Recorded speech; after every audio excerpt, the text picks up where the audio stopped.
I'm joined here today with Robyn Stewart, Executive Director of the Western Canadian Music Alliance. How are you? I'm great, thank you. Of course. So the 2020 Western Canadian Music Awards are going to be given out this Friday. How will they be presented this year due to COVID-19?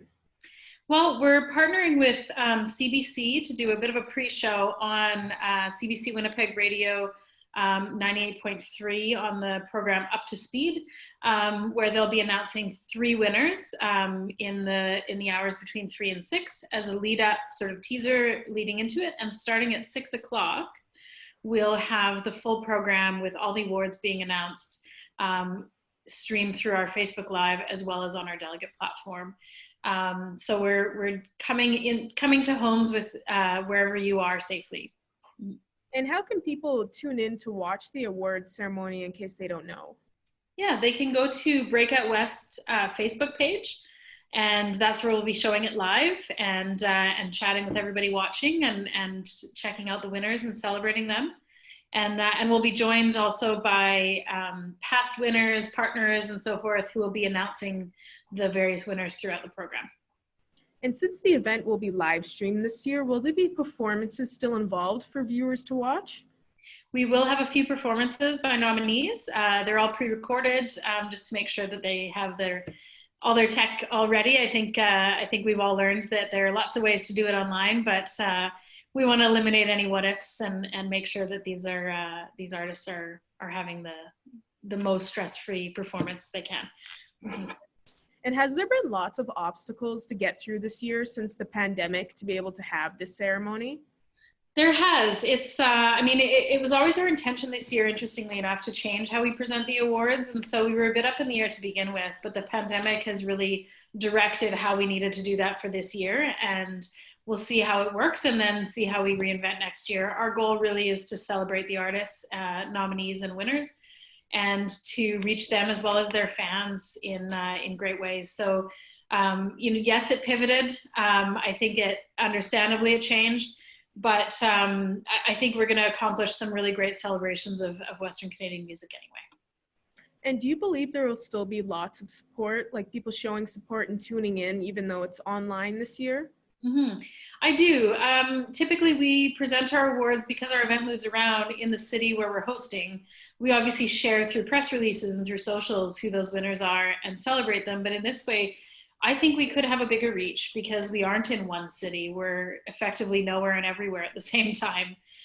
So I actually think this reach will be really big and compared to other years. And we'll also be leaving it up on Facebook for a while so that if you didn't catch it at the right time, you can check it out after, or you can go and check out snippets. Artists might want to go and just show their friends the part that they were in, and that's all possible this year.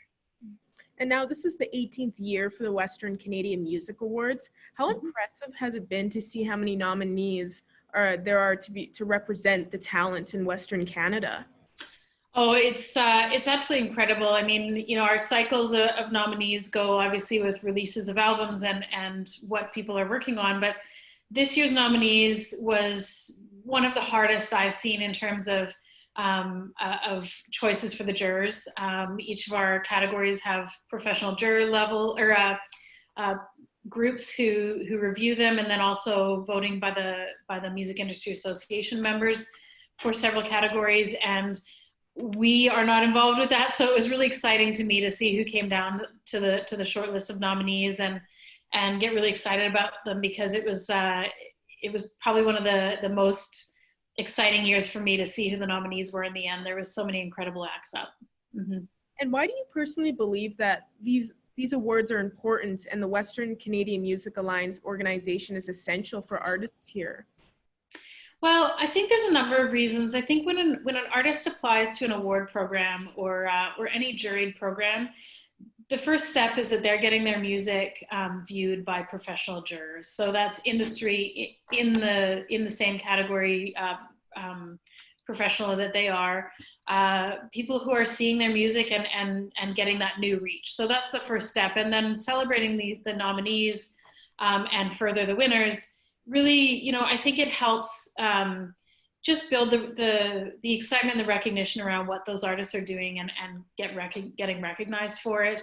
especially this year, artists are working very much at home and you know, prior to this, even just in studio, and where you're working on a piece for so long and perfecting it to what you want to put out. The recognition, whether it's, you know, the applause of a crowd or an award program like this, is, I think, is really important to artists to see that what they're doing makes sense, that fighting it out and putting in all the work is going to be valued and is going to be celebrated. Is there anything else you'd like to add for residents to know about concerning this ceremony this Friday? I would say just make sure you mark your calendar and check it out. There's some really exciting, you know, presenters bringing out these awards. We want to just honor all of this music being done. This has been a really hard year worldwide, but especially in the music industry. And I say that internally because it's where we live. But you know, artists are doing so many great and intuitive and exciting things right now. This is celebrating their music over the past year. And I think we need to just honor the great things that are coming out of Western Canadian culture. Exactly. Well, thank you so much for joining us today, Robyn. Thank you.